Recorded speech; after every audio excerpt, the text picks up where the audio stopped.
আল্লাহ মুআফিন থেকে, আল্লাহ মুআফিন আর কি। তো এই যে কথাগুলো বলা হয়, এই কথাগুলো আপনার বিশেষ করে এই দোয়াটা, এটা কোরআন হাদিসে আসে নাই। আপনি আল্লাহর নাম নিয়ে বিসমিল্লাহ বলে ওষুধ সেবন করে ফেলবেন, ইনশাআল্লাহ আল্লাহ তাআলা কি নতুন বছরটাকে সমৃদ্ধ করতে পারি, বেশি বেশি যেন আল্লাহর ইবাদত করতে পারি। নতুন বছরে দর্শক, বর্তমানে বাংলাদেশের দুই জনপ্রিয় বক্তা শাইখ আহমদুল্লাহ এমনকি মিজানুর রহমান আজাহারি। এই ভিডিওতে জানবো এই দুই বক্তার মধ্যে প্রতিটা তাফসীরে কে কত টাকা পারিশ্রমিক নেন, আরও জানবো কার ধন সম্পদ কত। তো ভিডিওটি শুরু করার আগে সবার কাছে একটা অনুরোধ, ভিডিওতে একটা লাইক দিবেন, আর যারা চ্যানেল নতুন অবশ্যই চ্যানেলটি সাবস্ক্রাইব করে দিবেন। মিজানুর রহমান আজাহারি।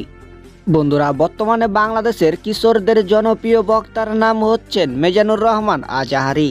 মিজানুর রহমান আজাহারের প্রতিটা তাফসীরে যেন প্রায় 2 লাখেরও বেশি মানুষ ওয়াজ শুনতে আসে এই মিজানুর রহমান আজাহারির। তিনি বরঞ্চ আজাহারি বিশ্ববিদ্যালয় থেকে শিক্ষা ডিগ্রি অর্জন করেছেন। তিনি প্রতিটা ওয়াজে পারিশ্রমিক নিয়ে থাকেন 80 থেকে 1,30,000 পর্যন্ত। মিজানুর রহমান আজাহারি ইসলামিক দাওয়াত দেওয়া ছাড়া অন্য কোনো কাজে নিয়োজিত নেই।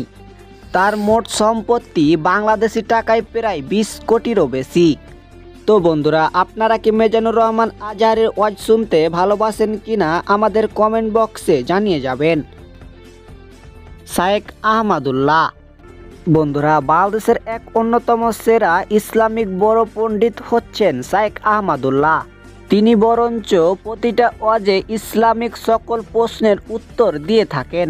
তিনি প্রতিটা ওয়াজে পারিশ্রমিক নেন 60 থেকে 1 লাখ টাকা পর্যন্ত।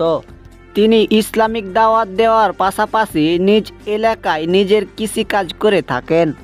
শাইখ আহমদুল্লাহর বর্তমান মোট সম্পত্তি বাংলা টাকায় প্রায় 30 কোটি টাকারও বেশি। তো বন্ধুরা, এই দুই বক্তার মধ্যে আপনার প্রিয় বক্তাকে, তার নামটি অবশ্যই লিখে যাবেন আমাদের কমেন্ট বক্সে। আর ভিডিওটি ভালো লাগলে একটা লাইক দিবেন, আর চ্যানেল নতুন হলে প্লিজ সবাই চ্যানেলটি সাবস্ক্রাইব করে দিবেন।